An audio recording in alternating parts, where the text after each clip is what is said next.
Around the year 390, in the British Isles, there was a young boy born whose name was Patrick.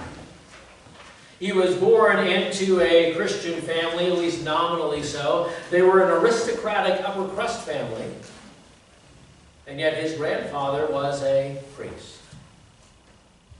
As Patrick grew up, he kind of drifted in and out of Christianity. He made fun of priests with other boys, and he lived quite a wild life.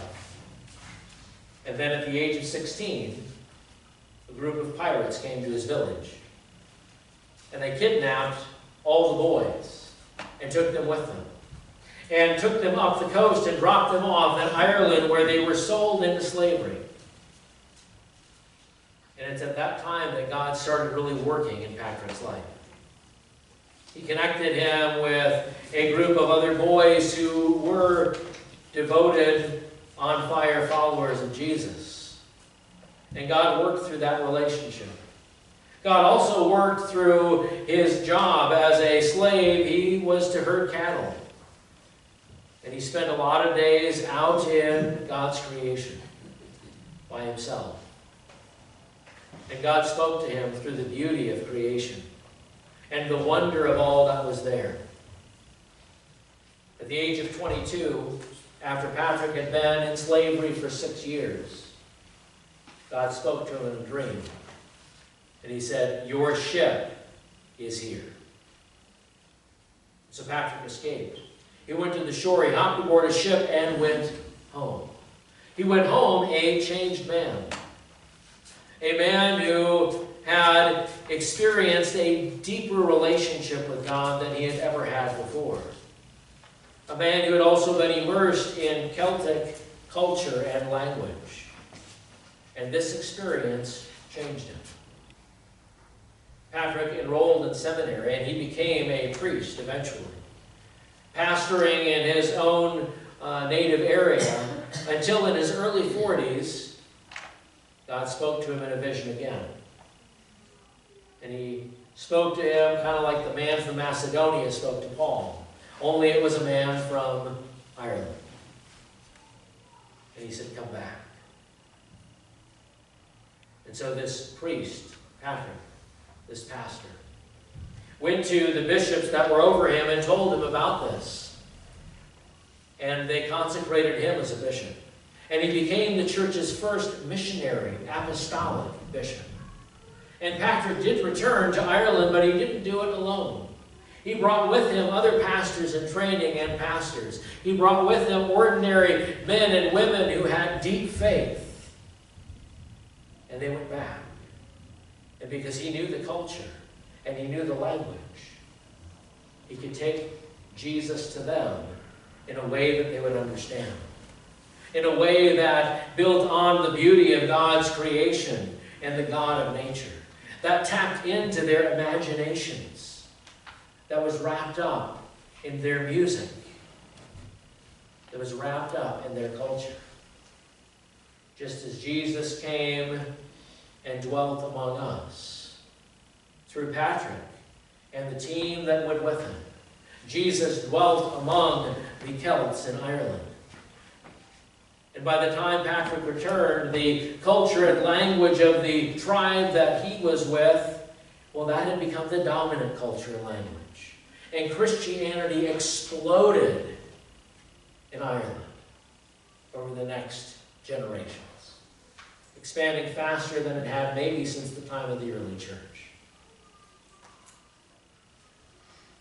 Now let's go and wonder, why did it take till 432 for Jesus to reach Ireland?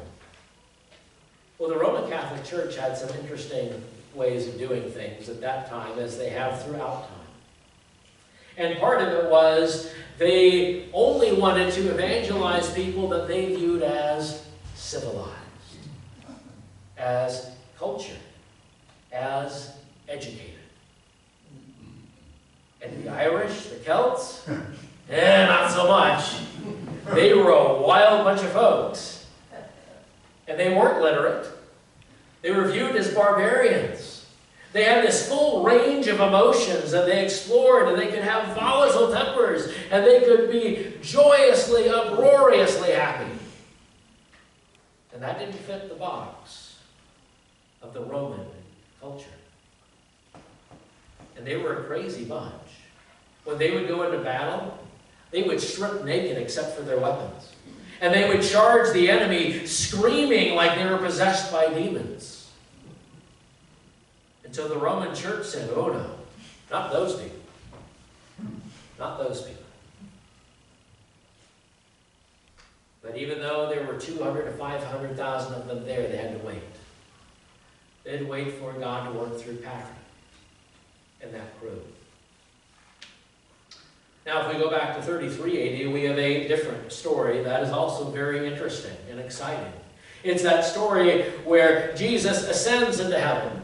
He leaves his disciples there, and he says, wait in Jerusalem for heavenly power to come on you. You'll receive the Holy Spirit. You'll be my witnesses in Jerusalem, Judea, Samaria, and to the ends of the earth. And so they went and waited. And while they did that, a group of a total of 120 ended up as part of this group of Jesus followers. They elected a replacement for Judas so that the 11 became the 12 again. And then on that day of Pentecost, this harvest festival, it was one of those times where all God-fearing Jews returned to Jerusalem, just like they did at Passover. And they came pouring in for this harvest festival from all over the Roman Empire, from all sorts of different languages and different cultures. And the Spirit showed up that day as the 120 were gathered in a house. And the Spirit comes in like a rushing, violent wind and grabs the attention of everybody going by, going, what is going on, right? And when you hear a siren, you want to know what's going on. And sometimes you go check it out if it's in your neighborhood. And that's what these people did. And they were amazed. They were confused. They were perplexed. They didn't know what to make of this scene. Because there was this group of people that looked like they had tongues of fire on their head, and they were speaking languages that represented the group that was gathered there. And they hadn't gone to school for those languages. Some mocked them and said, they've been drinking. To which Peter said, hey, it's only 9 a.m. We're not drunk yet. And then Peter started unpacking things. He started unpacking things using a text from Joel chapter 2. And Joel 2 is interesting because in our liturgical calendar, the first part of Joel 2 kicks off Lent on Ash Wednesday. As God spoke through the prophet Joel in Joel 2, he says, let all the people of the land tremble, for the day of the Lord is coming. Yet even now, says the Lord, return to me with all your hearts, with fasting, with weeping, and with sorrow. Tear your hearts and not your clothing. Return to the Lord your God, for he is merciful and compassionate, very patient, full of faithful love, and ready to forgive. That's the context for what Peter preached next. And for the first hearers of that message, God honored them by removing an army that was occupying them. And he gave them a hope of a better future. And as chapter 2 closes, we have those words that Peter quoted. In the last days, God says, I will pour out my Spirit on all people. Your sons and daughters will prophesy. Your young will see visions. Your elders will dream dreams.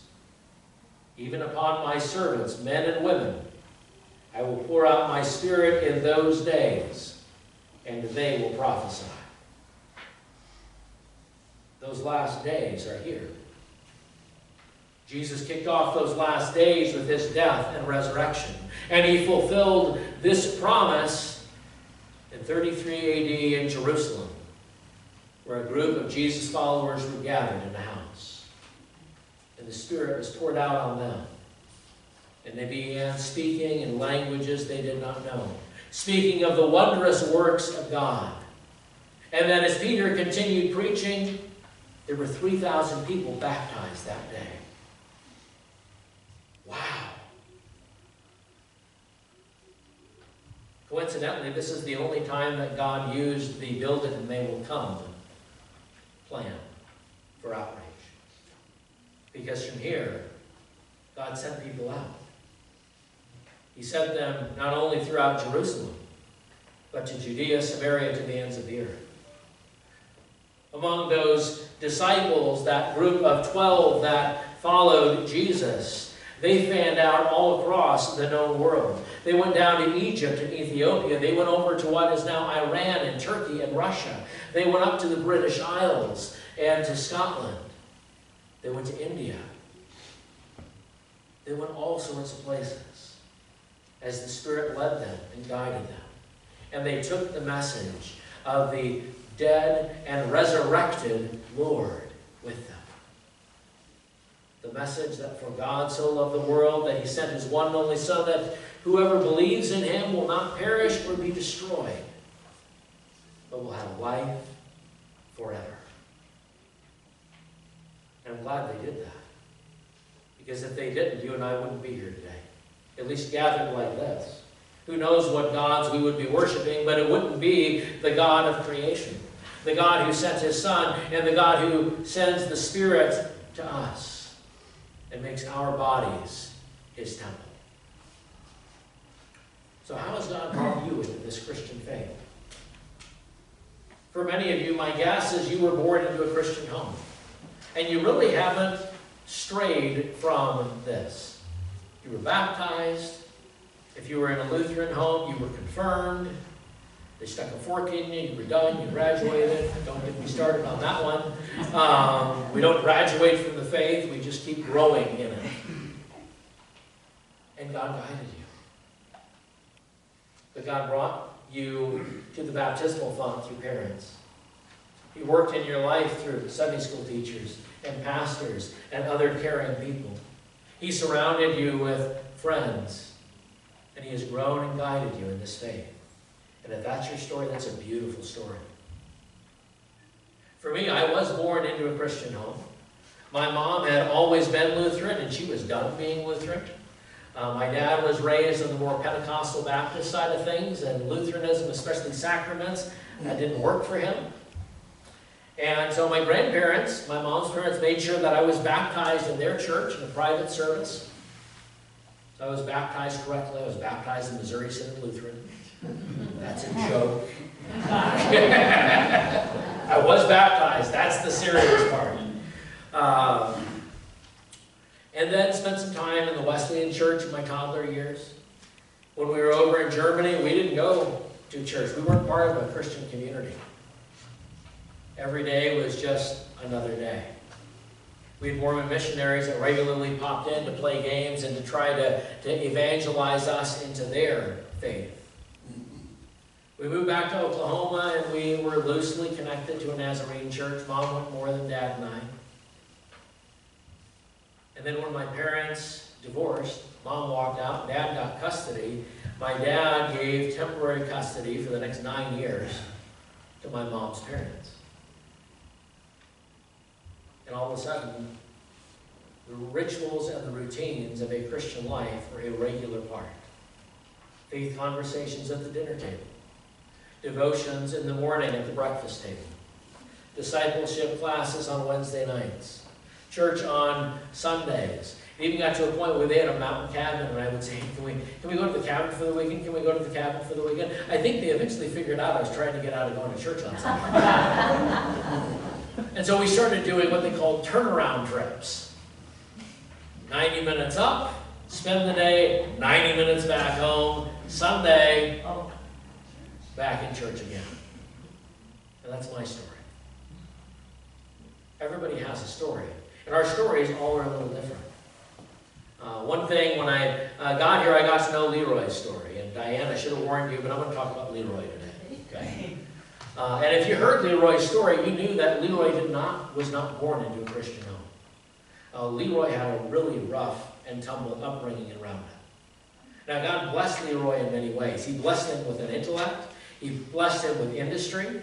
He blessed him with a love for the Hardy Boys novels, and Leroy would come to Billings, get those novels, and then he would take them back and he would pay for the book and his trip and probably make a little profit by renting the book out to the other boys that he knew. But Leroy didn't know Jesus. And then God gave Leroy Diana. And he got to know this Jesus and this God that we worship. And then God gave them a daughter. And that daughter was to be baptized. And it hit Leroy the day before. He said, I haven't been baptized. And he called the pastor and he said, look, we're baptizing my daughter tomorrow. Can you baptize me today? And the pastor said yes. And that was Leroy's journey. And God grew a deep, on-fire faith in him over the course of his life. A love for God, a love for his word, and a love for people. That's Leroy's story. I want you to think, how has God reached you? What is your story? How has God revealed the wonder of who he is to you? And how has God continued to grow you in his grace? Have you had a story that's been a straight trajectory? My guess is probably not. Okay? No, none of us have that story. My story is like the roller coaster ride that goes way up, goes way down, and spins around a few times, and spits you out at the end, and hopefully you haven't lost your lunch. That's been my walk with Jesus. And he's been with me the whole way, in spite of me creating some of these twists, turns, and ups and downs. But God connects with us. We have this transcendent God who creates the world and everything in it. And yet he comes to us in a baby who's wrapped in swaddling cloths and laid in a manger. It's an interesting paradox that we have. As God continues to work his work in us. And so what do we do with this mission field that God has brought us to? Billings, Montana. What's the culture and language of Billings, Montana? Now, I know you all are going to say, we speak English here. Yes, you speak a version of it here. I won't get into the nuances. Montana English cracks me up some days. And I say version because if you travel the U.S., you find some different versions of the English language, right? There's the Southern California Surfer Dude English. There's Texas English. There's what's in the Deep South. My mom spent spent the rest of her life after she left my dad and me in Albany, Georgia, or I should say Albany, Georgia, right? Yeah. My grandparents would call me David. My mother would say David. And she had a bauble for Bible study. And she'd have a bald egg for breakfast. And if she went out, she didn't like sweet tea, so she'd have to order untea. And in the South, you know that utensil that has the tines on it that we call a fork? One syllable, right? Fork. It's a fork. Okay? You go to Boston, you get another variation on the English language. New York City. Minnesota. Oh, don't you know? And Montana. Right? But it's variations of the same language that our Bibles are translated into. But Montana culture is a little different, right? We're the last best place. And some people in Montana are going, could we find a slogan that keeps people out a little better? Because there are some Montanans who, they bump into somebody like me who's moved here from someplace else and they want to tell me to get lost. And not in Montana.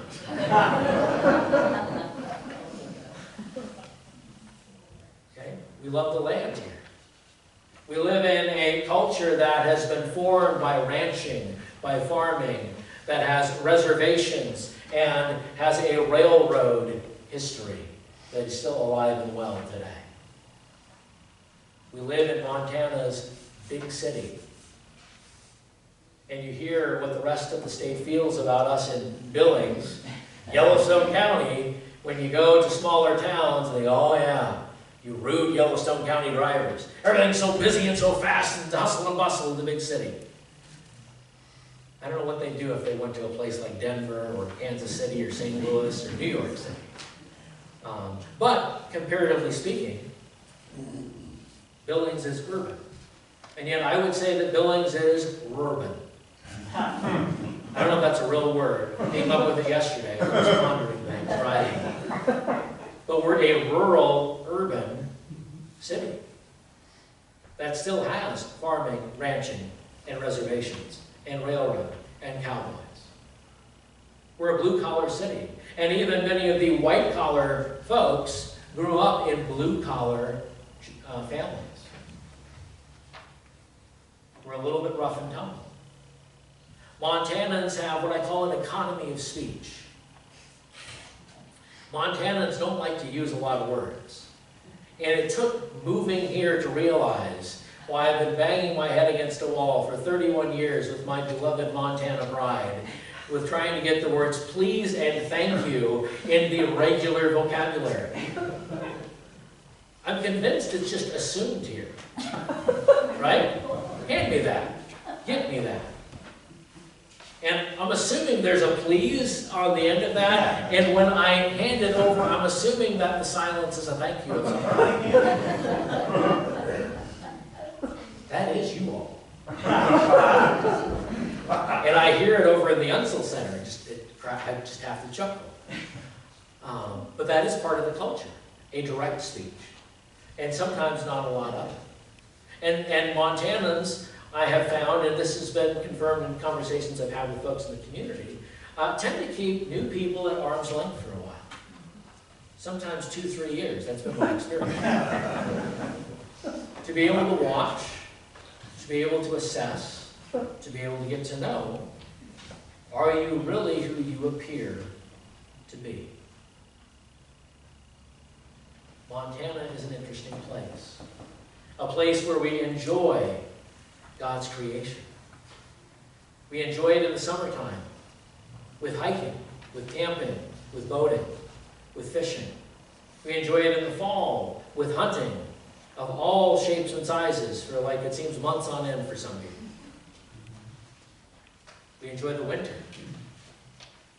with snowmobiling, with snowboarding and skiing. We live in an outdoor state. And those are the top hobbies for many of the people in this mission field. We enjoy God's creation. We're forthright. And we have an interesting mix of rugged pioneer individualists and I'm here for you community. It's a bit of a paradox for me. Because on the one hand, we come together. If somebody has a need, we come together and we help out that need. And each person there is saying, I don't have any needs, and I'm not going to have any needs. I'll take care of it myself, right? Until I can't. And then I know that I have friends that I can lean on. But there is I can pull myself up by my own bootstraps. But yet, if you need help pulling yourself up by your bootstraps, I'm right there with you. And that is part of the enduring culture here. As far as driving, I make a lot of jokes about Montana drivers, and they come from a serious place. But one thing I do appreciate about Billings is I can use my turn signal here. If I need to move over, I can use my turn signal, and somebody will let me in. You don't do that in Colorado. Turn signals are totally unnecessary there, because if you use them, it just signals the person in that lane that they need to speed up and close the gap so that you can't get over. Okay? So Montanans, I think at the core, have a hospitality. And yet at the same time, this mission field that we live in, with all of its quirks, with all of its uniqueness, is one that is a mission field.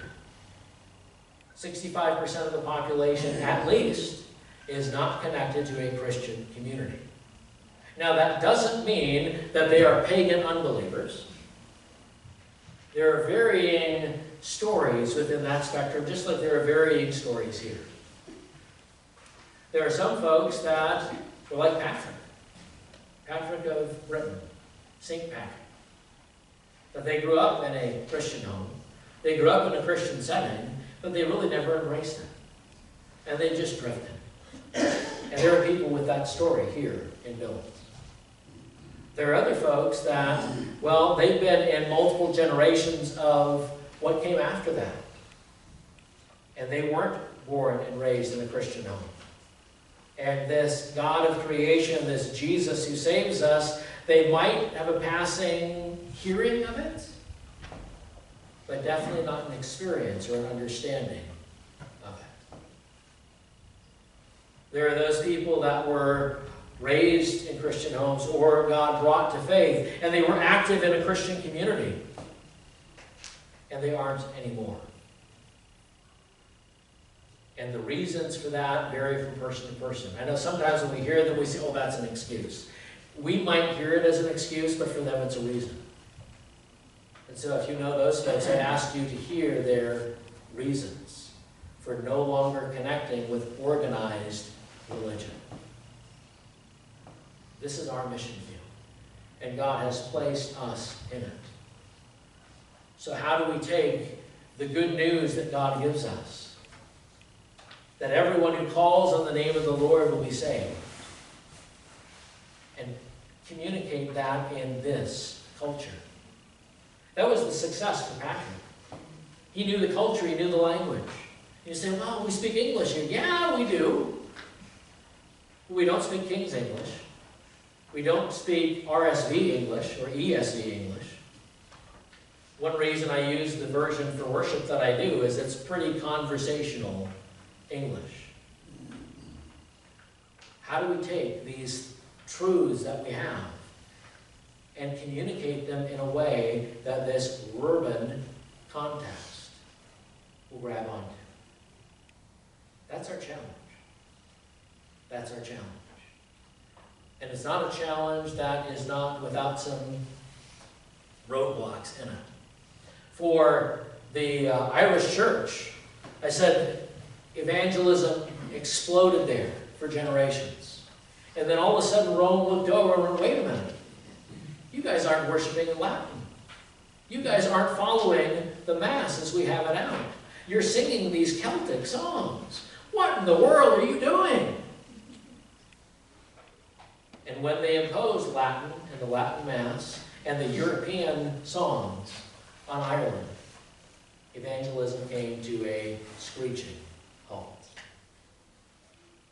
A blessing and a curse that we have is our European Lutheran heritage. We have a service that is the Latin Mass, with some stuff stripped out of it, and I've stripped more stuff out of it here, at least most weeks. But you look at the music that we sing, and most of it is from the 15, 16, 17, and 1800s. And some of it has words that we don't use in regular language today. I don't know what an Ebenezer stone. Actually, I do know what one is, and it's in one of my favorite hymns that we sing, but that's one of those quirky things. Some of the language as part of our worship is a bit stilted and ancient. This faith is ancient. We have a transcendent God who comes here.